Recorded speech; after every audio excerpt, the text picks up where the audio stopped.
présent, s'il nous écoute, il peut se manifester, le frère Taylor. Oui, oui, je suis là. Bonsoir, bonsoir à tout le monde. Shalom à tout le monde. Ok, gloire à Dieu. Shalom. Shalom, frère Taïno. Amen, amen, amen. Merci beaucoup, sœur Mélissa. Merci encore une fois de plus pour l'équipe, pour l'invitation. Merci à l'équipe du salon de prière.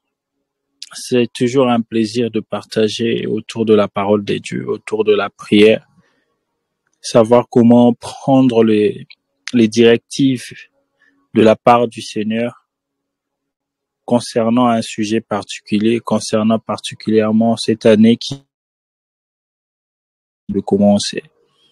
Nous avons certes commencé avec beaucoup de défis, certes avec beaucoup d'espoir, certes avec beaucoup de promesses, mais ce que je sais, c'est que celui qui nous a convoqués en ces lieux est celui qu'on dit qu'il est juste et fidèle. Il est celui qui ne change pas. Il connaissait ce programme depuis. Il nous a invités en ces lieux. Et malgré les autres possibilités d'aller voir les films, les matchs, mais nous nous sommes concentrés ici. Et je suis sûr que le Seigneur ne manquera pas de faire du bien à quelqu'un en ce moment. Amen. Amen, amen, amen. En tout cas, je suis très béni. Je suis très béni d'être parmi nous. En tout cas, je suis très béni. J'ai reçu l'invitation de la part de mon ami et frère Arsène. Et en ce moment-là, je lui ai dit, OK, c'est bon. Pour toi, pour l'œuvre de Dieu, pour salon de prière, je serai là. J'ai pris le temps dans la prière et je sais ce que le Seigneur m'a mis à cœur. Et je crois que ce soir, personne ne quittera ce programme sans être impacté par l'Esprit du Seigneur. Oh là là. Sinon, vous allez bien? J'ai l'impression de monologuer là. Non. Oui, nous allons très bien par la grâce de Dieu. Amen. Nous sommes là. Amen. À l'église, on a toujours tendance à dire, donnez-moi un bon amen. Amen. Amen. Amen. En tout cas, sans plus tarder, vous savez, nous vivons dans un monde rempli de réalités, rempli de défis, rempli énormément de challenges. Mais ce que j'aime avec Dieu, c'est qu'il nous rassure toujours. Il nous rassure toujours. Il nous rassure toujours parce que il sait que en lui, nous avons pleinement l'autorité. En lui, nous avons pleinement la capacité de dominer. En tout cas, le grand thème de notre programme, c'est dominer, comme vous le savez déjà. C'est dominer. Déjà dans les affiches, vous voyez comment c'est écrit dominer en grand. Donc déjà l'affiche domine. Et le sous-thème que j'aimerais que nous puissions réfléchir ce soir, c'est de comment dominer. Je sais qu'il y a beaucoup d'autres orateurs qui sont passés avant moi. Ils ont déjà parlé de comment dominer, de c'est quoi la domination, c'est quoi même le regard à avoir par rapport à cette année qui vient de commencer. Qu'est-ce que nous sommes en train de voir et qu'est-ce que nous voulons que le Seigneur puisse faire dans notre vie. Mais ce soir, le Seigneur m'avait mis à cœur de parler de comment dominer selon la Bible. C'est quoi dominer selon la Bible? Sans plus tarder, j'aimerais que nous puissions lire notre passage de base. C'est dans Luc 9. C'est ça, n'est-ce pas? Sœur Mélissa, j'aurais besoin de toi. Luc 9. Allô? Est-ce que je suis capté? Oui, oui. Allô? Allô? Luc 10, plutôt, pardonnez-moi, c'est Luc 10. C'est Luc 10, au verset 19. La Bible dit ceci. Voici, je vous ai donné le pouvoir de marcher sur le serpent et les scorpions et sur toute la puissance de l'ennemi, et rien ne pourra vous nuire. Amen, amen, amen. C'est que j'aime Amen. à la fin de ce petit passage que nous avons lu, c'est que rien ne pourra vous nuire. Rien ne pourra vous nuire. J'aimerais dire à quelqu'un, avant que tu puisses penser dominer, avant même que tu puisses penser savoir comment dominer selon la Bible, j'aimerais te rassurer que rien ne va te nuire. Amen. J'aimerais vraiment rassurer à quelqu'un que rien ne va te nuire.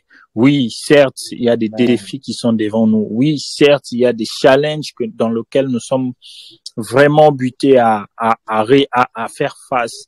Mais j'aimerais dire à quelqu'un ce soir que rien ne pourra vous nuire. Ceci est une promesse scellée par le Seigneur. Il a dit, et rien ne pourra vous nuire. Amen. Amen. Amen.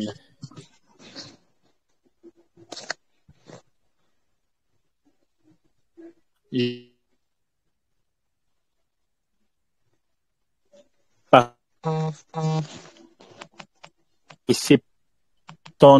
les 72 groupes de 2.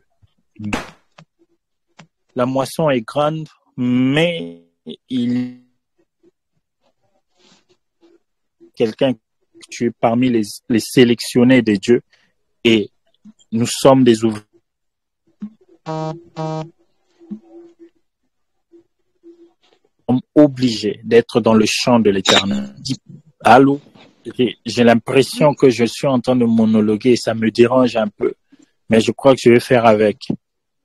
Je vais vraiment faire avec. Je vais vraiment faire avec. Et on a vu, Jésus leur a donné des instructions. Il les a dit, allez, n'entrez pas ceci, ne faites pas ceci. Il les a donné les instructions, ce qu'on appelle les instructions de la mission. Il a dit, là où vous allez, vous serez accueillis, entrez, prêchez la parole.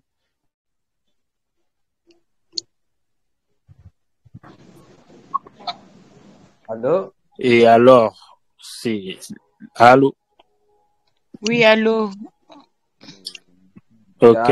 Et les 70 revient à Dieu, vers Christ, il leur dit avec joie. La Bible dit qu'ils sont revenus avec joie et en disant, Seigneur, les démons même nous ont soumis en ton phrase. Il a dit, je voyais Satan tomber du ciel comme un écassi. Je vous ai donné le pouvoir de marcher sur le serpent, sur toute la puissance de l'ennemi et rien ne pourra vous nuire. Ici, nous sommes en train de voir comme si Christ est en train de dire une simple phrase, mais dans sa phrase, est un message particulier. Et c'est ça qui va faire l'objet de notre petite réflexion aujourd'hui. J'aimerais vraiment que nous puissions bien observer ce texte de comment la Bible veut que nous puissions dominer. Et le texte second que je nous suggère, c'est le même passage dans le même livre, dans Luc 9. C'est là où j'ai vraiment tiré mon thème, dans Luc 9, verset 1. Je lis au nom du Seigneur. Jésus ayant assemblé les 12, leur donna force et pouvoir sur tous les démons, avec puissance de guérir les malades. Amen. Dans notre passage de base, dans Luc 10, on est en train de voir comme si Jésus est en train de reprendre la même mission qu'il a donnée à ses disciples dans Luc 9. Dans Luc 9, il a pris les 12, mais dans Luc 10, il a pris les 72. On est en train de voir que dans le particulier, mais dans les 72, on est en train de voir que comme si les ouvriers se sont rajoutés dans le champ de la mission. Ce que j'aime, c'est que quand Dieu nous équipe, quand Dieu nous choisit, il faut savoir qu'il ne nous choisit pas seuls. Il ne nous choisit pas seuls, il choisit quelqu'un d'autre à nos côtés. Que nous soyons connus, que nous ne soyons pas connus, il faut que nous sachions que Christ nous a tous choisis pour son œuvre. Amen, amen. Amen. Amen, amen. Amen. Alors, dans cette mission, j'aimerais vraiment que nous puissions observer la parole de Christ qui dit « Je vous ai donné le pouvoir de dominer sur le serpent ». Pourquoi Christ commence par le serpent? Le serpent est un animal que nous connaissons, un animal rempli de ruses, rempli de malice. La Bible présente le serpent comme un animal directement lié au diable. Directement lié au diable. On le voit dans la scène du jardin avec Adam et Ève. Le serpent, c'est aussi l'image de la sagesse du monde. Vous verrez dans plusieurs logos des institutions, il y a toujours le monde, il y a toujours le serpent au milieu. Je peux vous donner le logo de l'OMS, le logo de Alfa Romeo, la voiture, la marque de voiture la plus célèbre, la toute première. Le serpent, c'est aussi l'image de la sagesse du monde. Paul s'opposait gravement avec beaucoup de rigueur à toutes ces personnes qui venaient avec l'évangile, mais basé sur la sagesse du monde. Et Paul a fait face à ça. Il a même réprimandé beaucoup de pharisiens qui venaient avec cette sorte de sagesse. Et surtout, dans l'église des Éphèses, à Corinthe, Paul faisait face à ces genres de personnes qui venaient avec la séduction. Nous connaissons tous avec cette histoire de la femme à l'esprit de Python. Mais quand nous observons le serpent, nous sommes en train de voir aussi la scène de Moïse, dont Dieu lui a donné le symbole du serpent avec la verge. Et en face du Pharaon, Dieu lui a dit, quand tu arriveras devant Pharaon, jette la verge. Et on sait tous comment est-ce que ça se passait. La verge s'est transformée en serpent. Et le serpent, et Pharaon a fait la même chose avec ses conseillers. Mais on a vu que la verge de Moïse, la verge de Aaron, avait englouti toutes les autres verges, tous les autres verges transformées en serpent.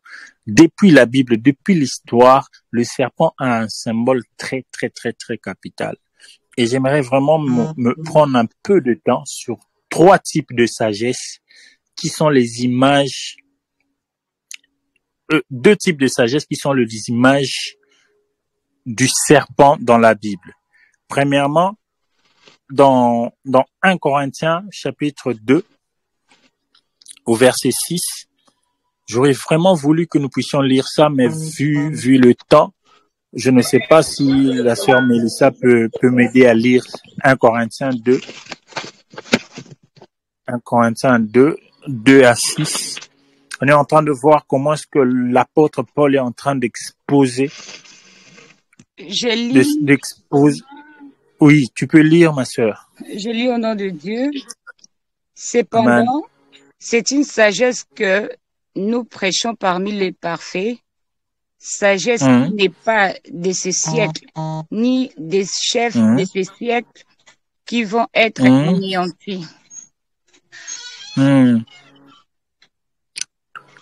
Continue jusqu'au verset 6. Vous avez dit 6, non? Bon. Là, je lis maintenant les versets. À partir de 1 Corinthiens 2, 2 à 6. 2 à 6. Je lis. Oui, 2 à 6. Car je n'ai pas eu la pensée de savoir parmi vous autre chose que Jésus-Christ et Jésus-Christ crucifié. Moi-même, j'ai été auprès de vous dans un état de faiblesse, des craintes et Amen. des grands tremblements. Et ma parole et ma prédication ne reposaient pas sur les dictions et les discours persuasifs de la sagesse, mais sur une démonstration de l'esprit et de puissance, afin que votre Amen. foi fût fondée non sur la sagesse des hommes, mais sur la puissance de Dieu. Cependant, c'est une sagesse que nous prêchons parmi les parfaits, sagesse qui n'est pas de ces siècles, ni des chefs de ces siècles qui vont Amen. être anéantis. Amen. On est en train de voir directement l'apôtre Paul parler de la sagesse des chefs de ce monde, de ce siècle. Quand vous lisez dans la version seconde, c'est chef de ce monde. Cette sagesse, c'est ce qu'on appelle, cette sagesse dont nous avons coutume d'entendre. C'est que, mon frère, mon ami, tu dois intégrer ce loge pour être propulsé. Tu dois intégrer ce club pour que quelqu'un puisse te mentorer, te manager. Tu dois trouver un de chef de ce monde.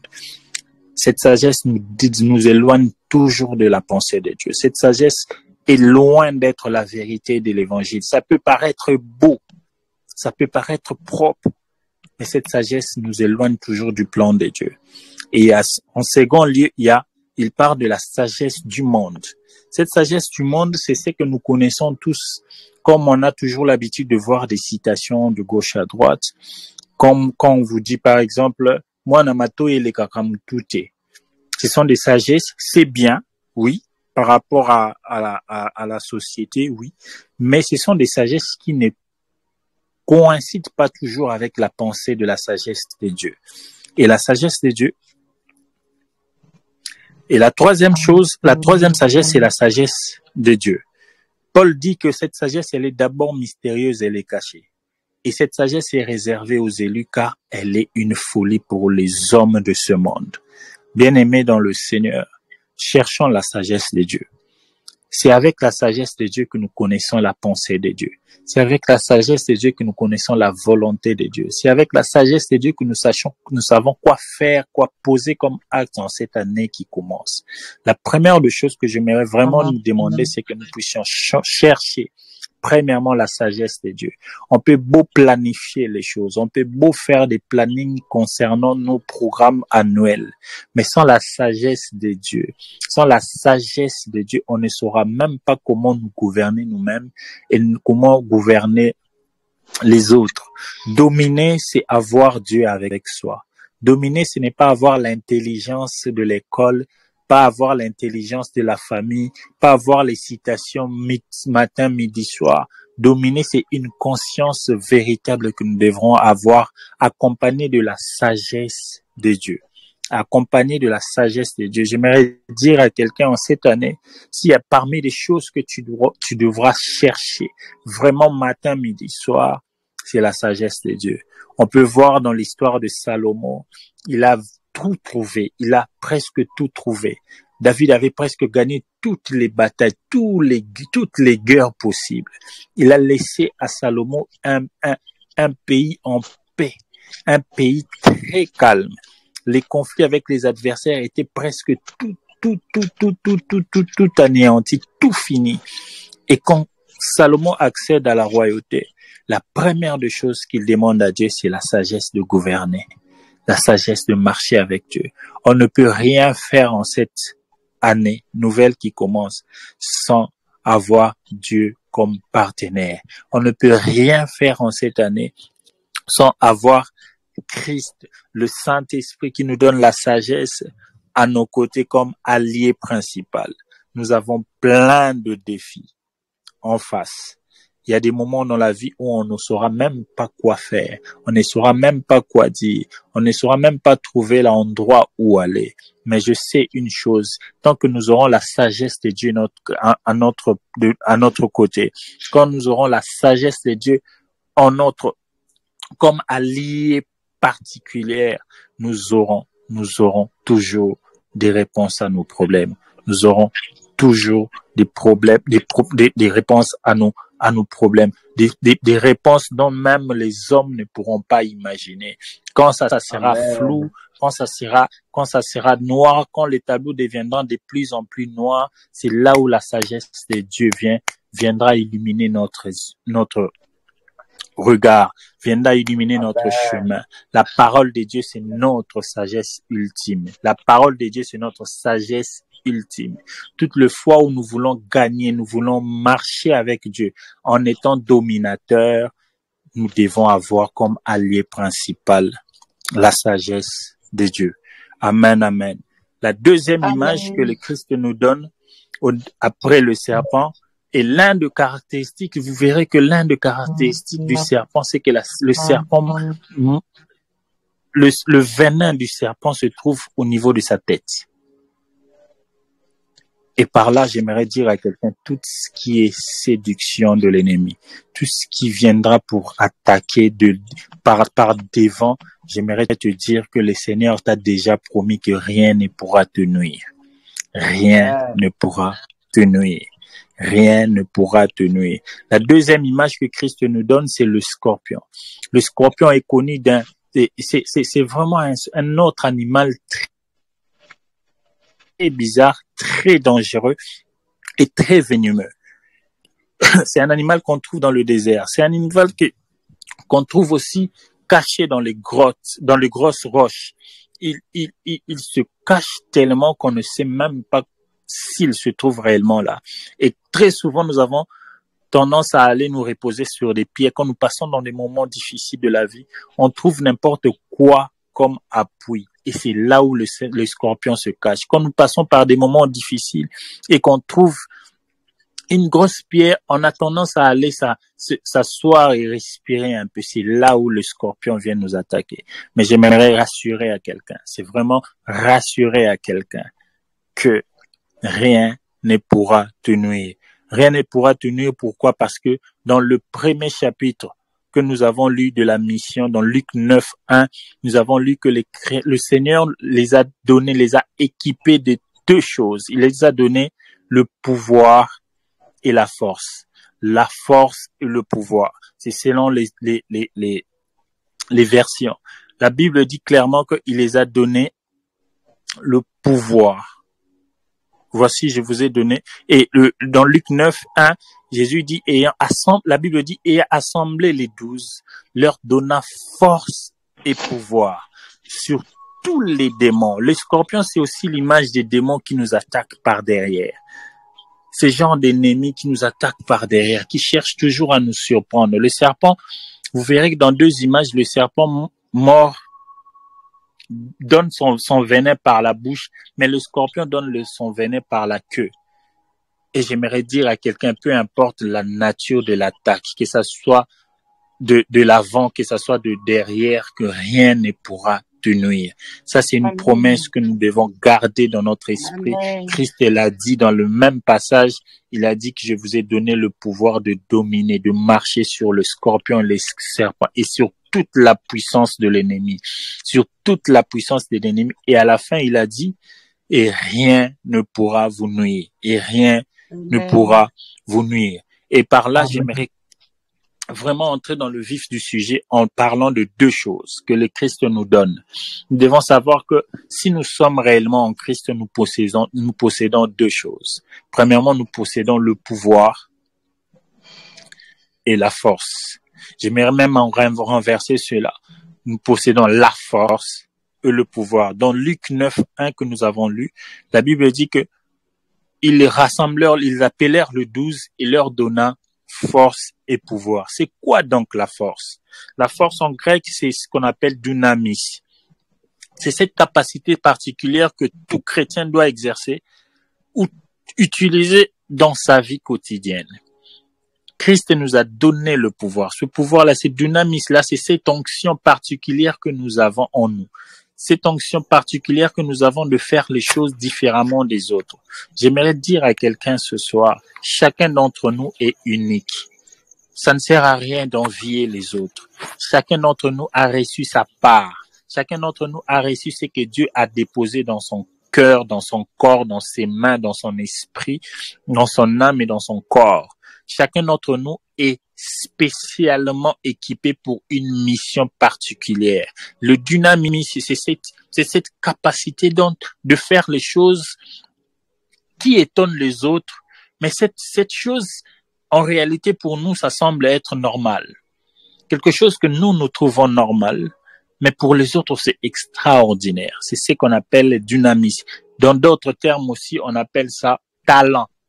Mais le talent, ce n'est pas vraiment dans le sens de talent, mais c'est dans le sens de l'onction derrière le talent. C'est ce qu'on appelle même le mystique. Chacun d'entre nous a son mystique. Le mystique, ce n'est pas un mot qui doit faire peur aux chrétiens. Le mystique, c'est ce qui nous caractérise, c'est ce qui nous rend différents des autres. Ce n'est pas pour rien que Cristiano Ronaldo est Cristiano Ronaldo, Théo Bongonda est Théo Bongonda, je ne sais quoi d'autre, qui d'autre prendre comme exemple. C'est cette capacité de faire les choses selon soi-même. Et c'est selon l'équipement que nous avons reçu. Et la deuxième des choses que Christ a donné aux apôtres, à ses disciples, c'est le pouvoir. C'est ce pouvoir qu'on appelle exousia. Le pouvoir, c'est l'autorité du chrétien. Exousia en grec. Comme pour dire cette capacité, cette autorité spirituelle qui nous permet d'avoir la supériorité en face de l'adversité.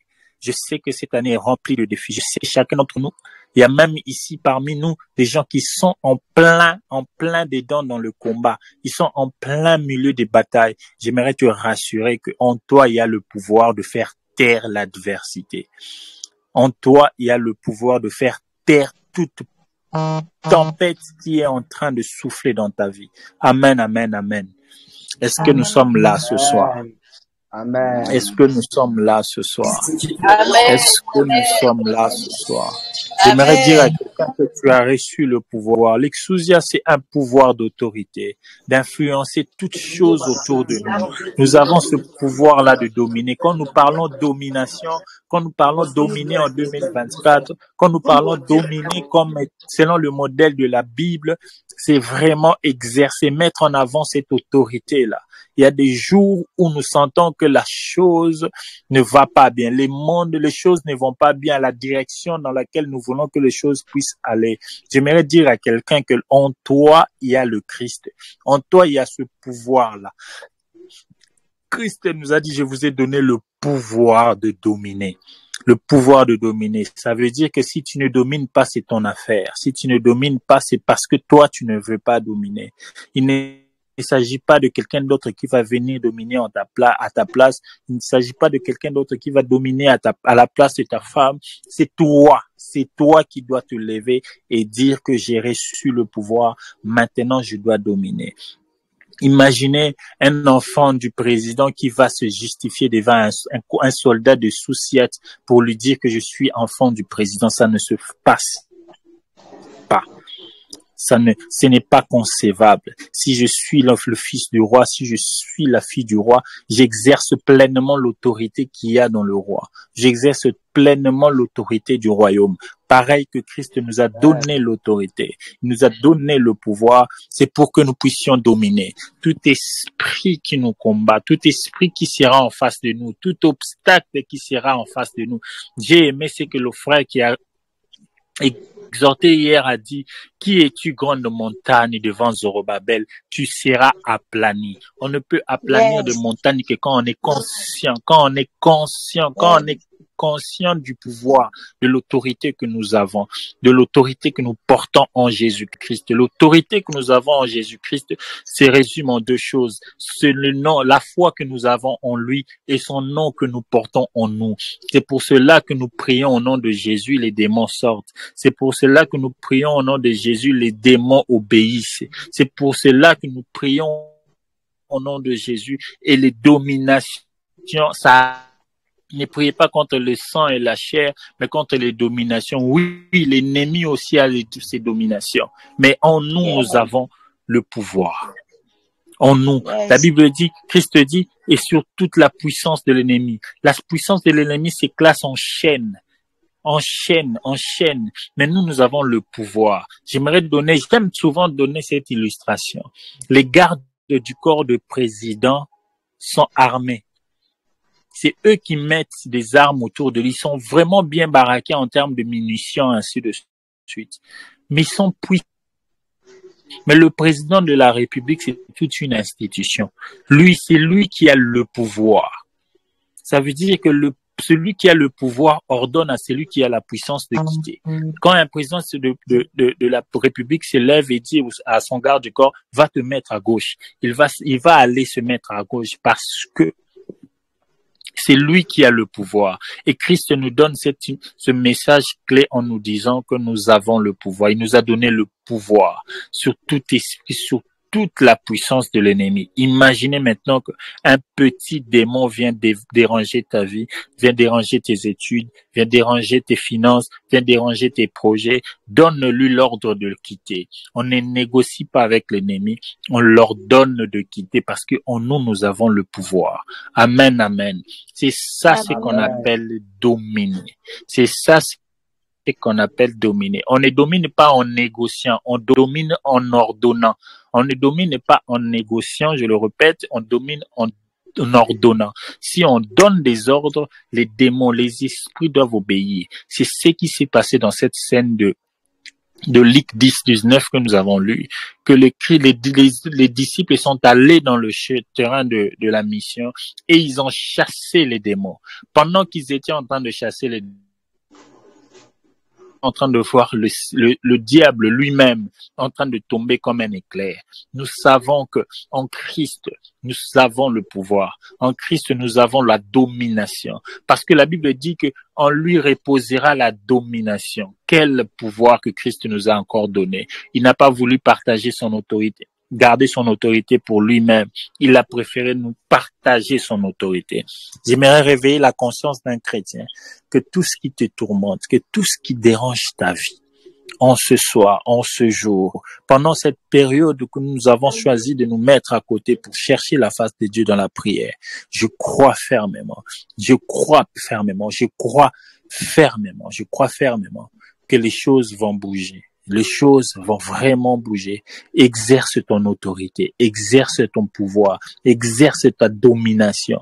Tu es appelé à dominer et non à être dominé. Tu es appelé à vaincre, à conquérir et non à être conquis. Je proclame et je déclare sur quelqu'un ce soir que la domination sera ton partage dans le nom puissant de Jésus-Christ. Amen. Amen, amen, amen. Quelques caractéristiques de la domination selon la Bible. J'en ai choisi 3, il y en a plein, j'en ai choisi 3. La domination, il faut savoir que la domination est un impératif pour tout chrétien. Dans la création, Dieu dit créons l'homme à notre image selon notre ressemblance et qu'il domine. Clair, c'est le tout premier verbe que l'Éternel utilise pour l'homme. Il dit qu'il domine. C'est un impératif. Ça veut dire que si tu ne domines pas, en tout cas, c'est ton problème. J'aimerais rassurer quelqu'un que rien ne t'effraie, que c'est le serpent qui veut te donner du venin par sa tête, que ce scorpion qui veut te piquer par distraction en arrière, rien ne pourra te nuire. Tu es un dominateur. Tu es un dominateur. Amen, amen. Amen. La deuxième caractéristique, c'est que la domination n'exclut pas l'échec. Vous savez, dans la vie, j'ai appris quelque chose que ce que nous appelons très souvent problème, Dieu l'appelle école. Et dans l'école des dieux, il n'y a pas d'échec.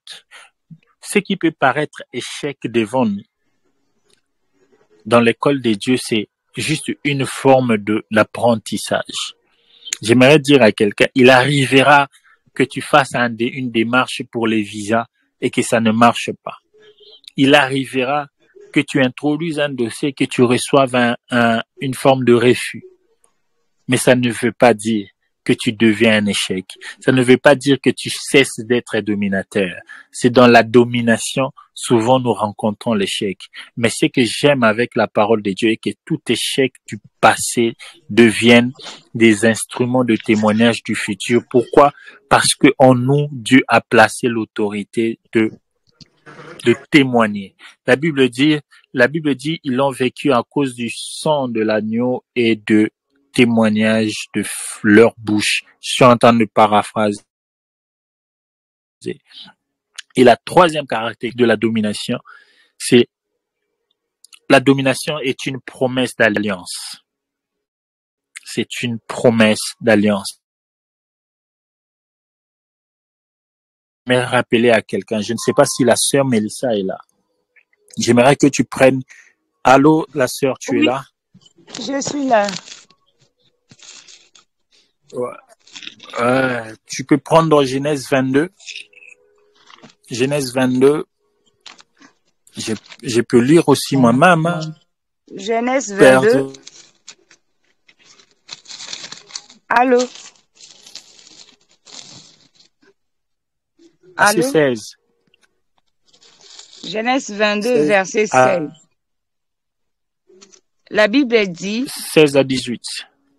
16 à 18. Je lis au nom de Dieu. Et il dit, je le jure par moi-même, parole de l'Éternel, parce que tu as fait... Attendez, madame. Attendez, Mélissa. Mélissa, attendez. J'aimerais vraiment que nous puissions être attentifs dans ce passage. Il y a un détail important que Dieu est en train de dire. Premièrement, il est en train de dire que je le jure par moi-même. Dieu n'a pas besoin des avis des autres pour qu'il jure. Il a juste besoin de lui-même pour jurer. Et Dieu est en train de jurer. Si je dois parler comme ça. Vas-y, ma sœur Mélissa. Tu peux continuer. Parce que tu as fait cela et que tu n'as pas refusé ton fils, ton unique. Je te bénirai et je multiplierai ta postérité, comme les étoiles du ciel et comme les sables qui est sur le bord de la mer. Et ta postérité possédera la porte de tes ennemis.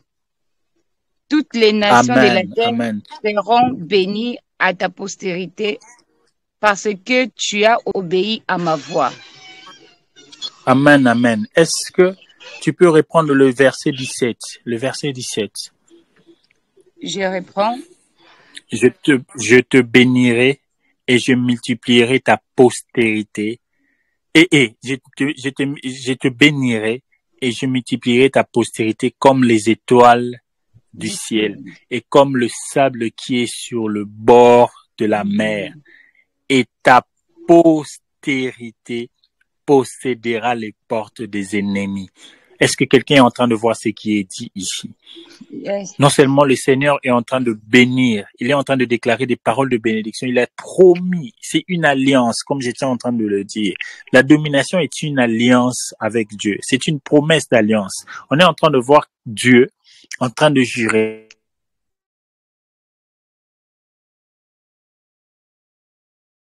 Je te bénirai, je bénirai ta postérité. Nous sommes la postérité d'Abraham. Ce que j'aime encore dans ce passage, possédera les portes de tes ennemis. Quelle phrase si magnifique. La possession, nous allons posséder les portes de nos ennemis. Est-ce qu'on est en train de parler de domination ici?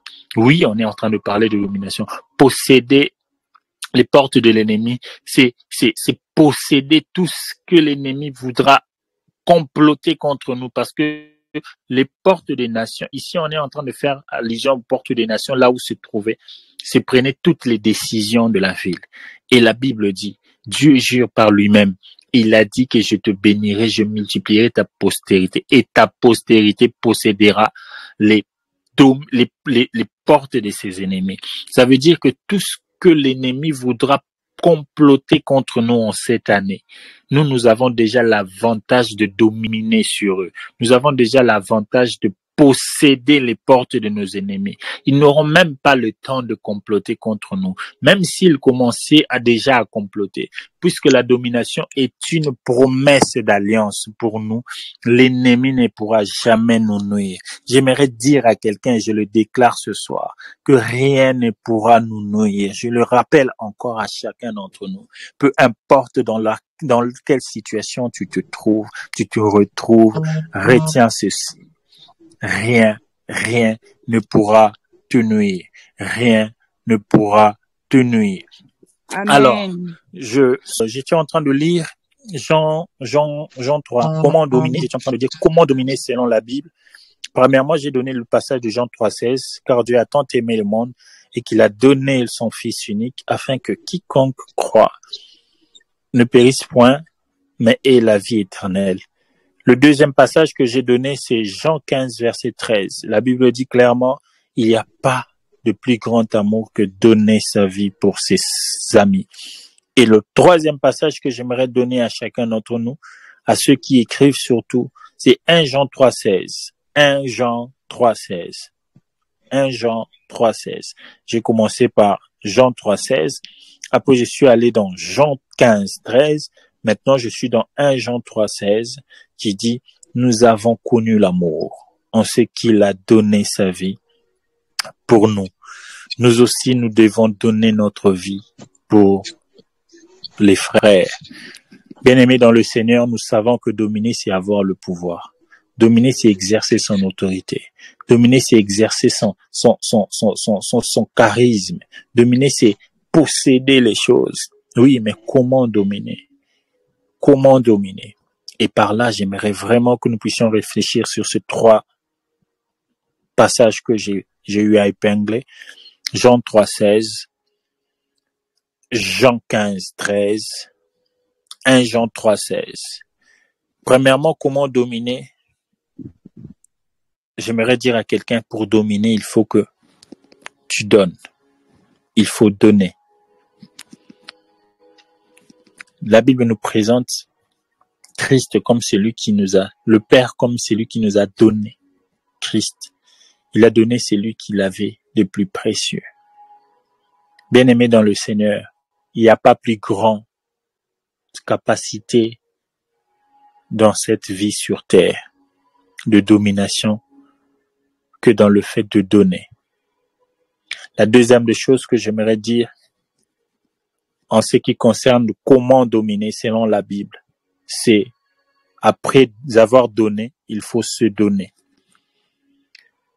Nous l'avons lu dans Jean 15, il n'y a pas plus grand amour que donner sa vie pour les autres. Et dans 1 Jean 3,16, nous avons connu l'amour, on sait qu'il a donné sa vie pour nous. Bien-aimé dans le Seigneur, il y a trois verbes que Christ a conjugués. Et c'est ces trois verbes qu'il a donné la domination sur toute chose. Il a donné, il s'est donné. Et le troisième verbe, c'est s'adonner. Ça veut dire que le Père a donné ce qu'il avait de plus précieux. Christ a donné sa vie de ce qui était précieux pour lui. Et il a dit, désormais vous serez en moi, puisque je suis mort et ressuscité. Je n'aimerais pas rester seul. La Bible dit qu'il nous a transportés dans le royaume du Fils et dans le royaume du Père.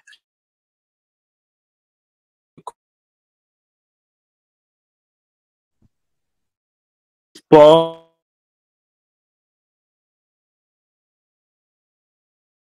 Père. Christ ne sait plus vivre sans nous et nous ne savons plus vivre sans Christ. C'est cette dimension de s'adonner, c'est cette dimension de s'oublier complètement pour les autres. Christ, on l'a vu dans la promesse d'Abraham. Abraham a donné son fils à Dieu et Dieu lui a promis la bénédiction de la postérité. Il lui a dit, et ta postérité possédera, dominera les portes des ennemis. Et Christ s'est donné. Il a dit, il n'y a pas plus grand amour que se donner. Bien-aimés dans le Seigneur, ne faisons pas comme les autres. Christ a quitté le ciel en portant avec lui les tenues du travail qu'il est venu faire sur terre. Il n'est pas venu en veste de costume, cravate. Il n'est pas venu en smoking.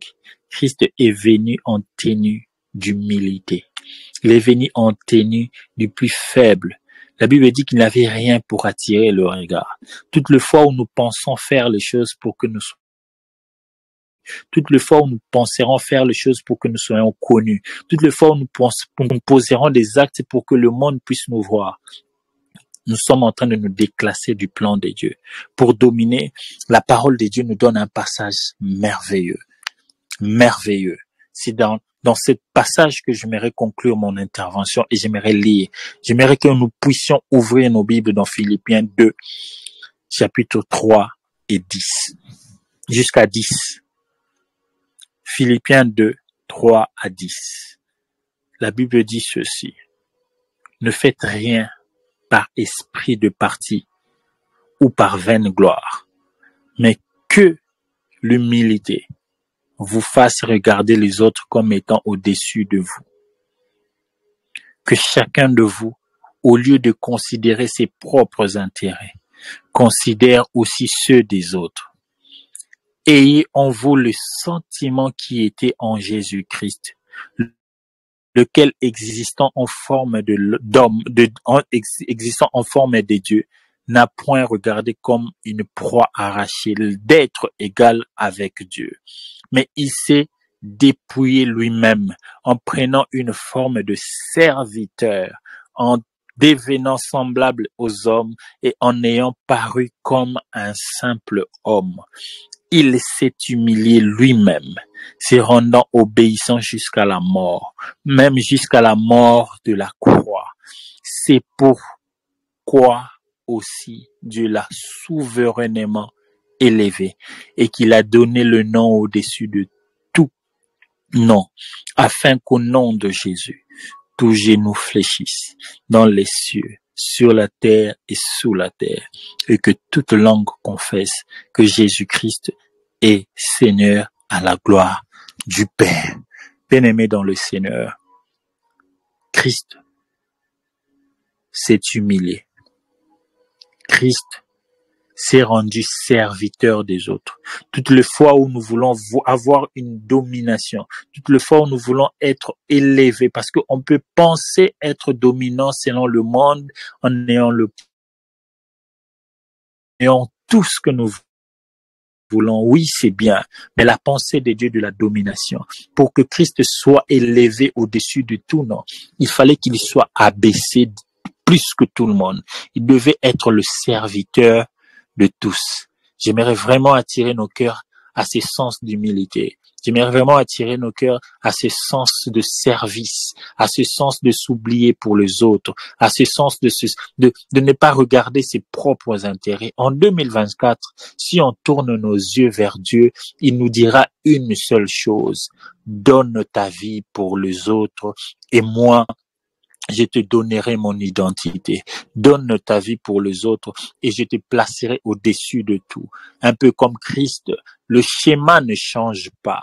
Le même schéma, le schéma de l'humilité, c'est le schéma qui nous donne la domination. En face de l'adversité, oui, il y a de l'adversité. Oui, il y a des défis. En cette année, nous avons déclaré des choses. C'est bien, et ces choses, j'ai la tête et ça va arriver au nom de Jésus. Mais ce soir, à ce où je me suis humilié pour que le fait croître. Il n'y a pas des hommes. La croissance, c'est l'apanage de Dieu. Ce n'est pas un homme. Même Paul pouvait dire que Paul a arrosé, comment il s'appelle?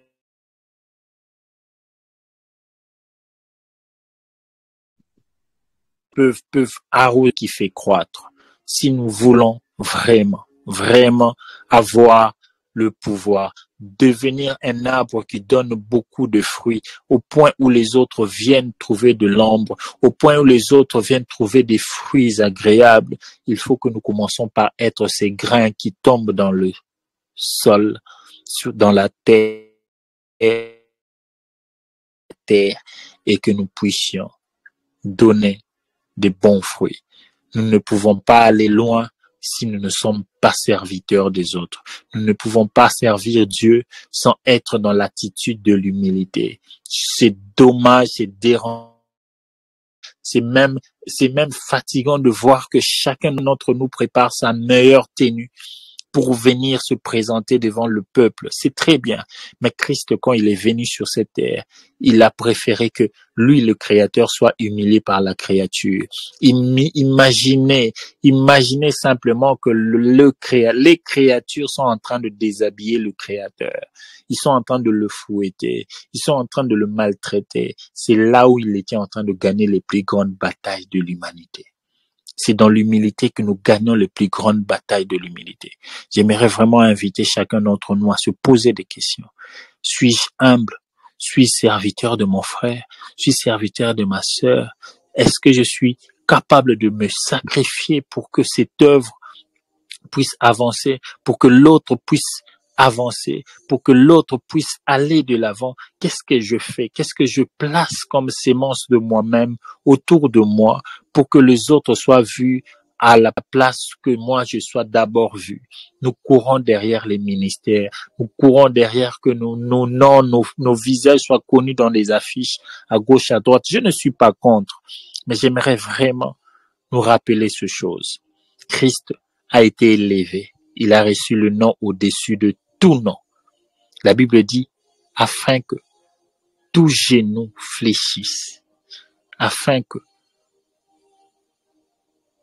tout genou fléchisse. Christ est là parmi nous. Il nous a donné le modèle. Il nous a donné son cœur. Il nous a donné sa vie. Il nous a tout donné. Mais ça commence par le cœur de l'humilité. Ça commence par celui qui est humble. Celui qui est humble, c'est se servir, c'est servir les autres. Christ pouvait laver les pieds des apôtres, de ses disciples. Pierre pouvait poser des questions. Il a dit, ce que je fais maintenant, tu ne le comprends pas, mais tu le feras. Tu le comprendras après.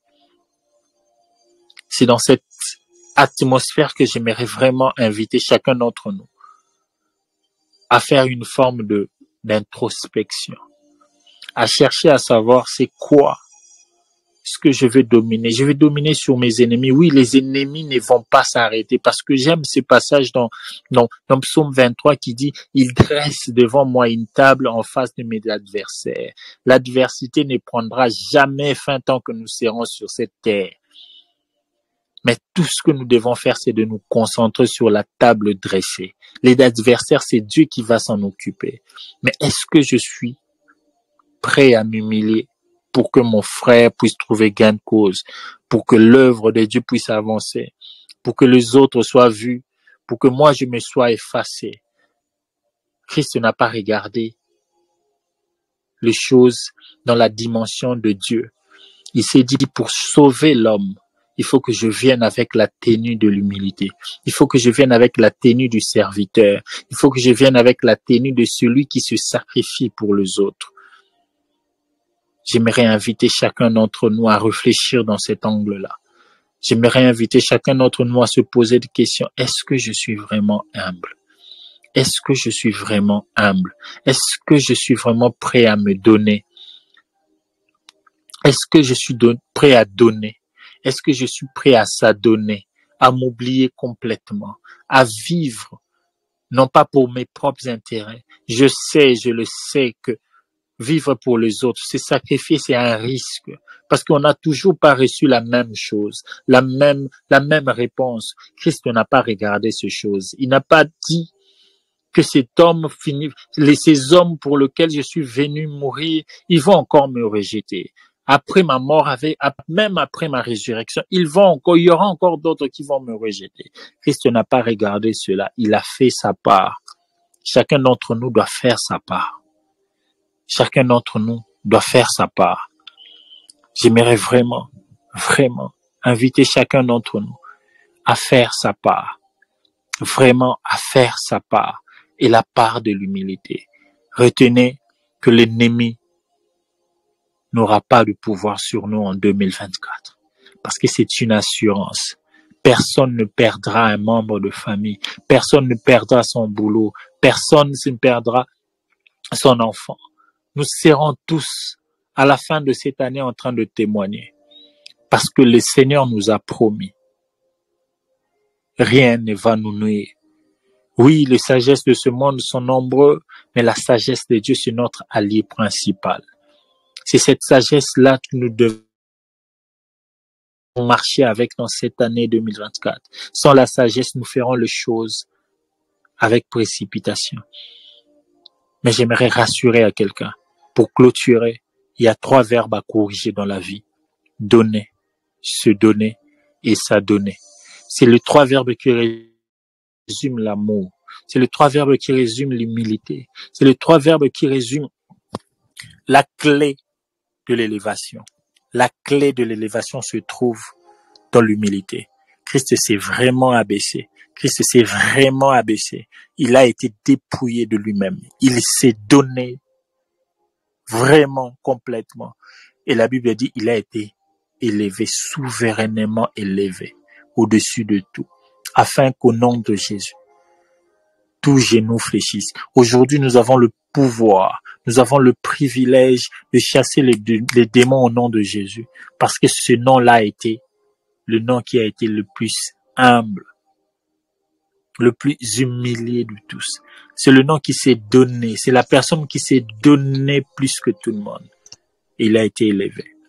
Je ne sais pas si quelqu'un peut déjà prier en ce sens, en questionnant son cœur ou en demandant au Seigneur, merci pour ta parole.